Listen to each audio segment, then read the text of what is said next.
Here we have a 489 case Dodge 8 3/4 axle center section for Jason McLean for one of his customers. 71 Challenger 444 speed car, I'm told. That sounds pretty cool. So the request was 373 gear and new bearings, and the axle was, they said it was making noise and had problems. So look into it and see what was going on. So it was curious when I took it apart. It was not tight. The bearing caps are not tight. These are literally loose. It must have had, it was all oily and gooey when I took it apart, but this had some end play side to side, the differential, the center section itself. No bolts in this were tight. They weren't Loctited, or they were tight. They weren't falling out to that extreme, but like the pinion nut came off very easily. Not what you'd expect. So new 373 motive gears, that was the request. All new bearings. And then when I was getting it all set back up again, and this, I need to talk about the differential. This is an aftermarket cone style Auburn replacement differential for this, and it was cast in a Canadian patent date on the face over here. It was either 1989 or 1991, I forget which, but so this is not the center section that came with the car. And that's a nice piece, that cone style clutch, cone style locker, pause unit, whatever you want to call it.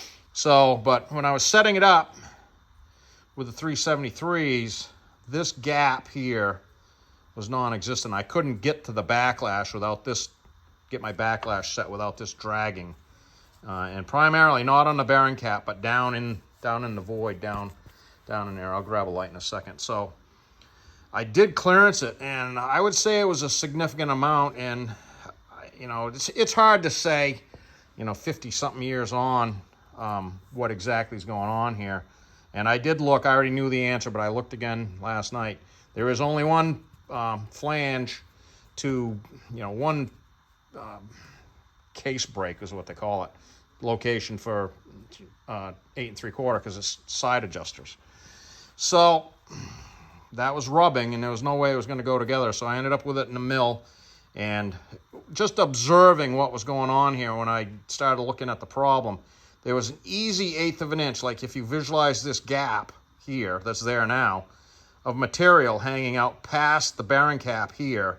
There was extra material in this case down, all the way down around and up the other side. And this side is untouched. That's the way that was made.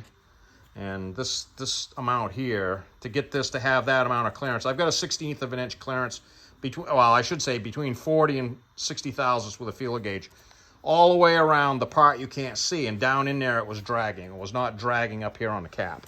So I'll just shine a light down in there. I did, like I said, I did have it in a milling machine and actually milled out the bulk of the material. And then I blended it heavily so that there weren't any square edges. So I'm happy with that. We're going to think happy thoughts about it. I think it's just manufacturing error that showed itself 50 years later. I'm not worried about it. So let's see, 8 to 10 thousandths backlash. Just inspect 19 inch-pounds of rotating tension on the new bearings and seal without the pinion, or without the ring, I mean. And so we're going to get this back to Jason, and there'll be a drive shaft involved with this also.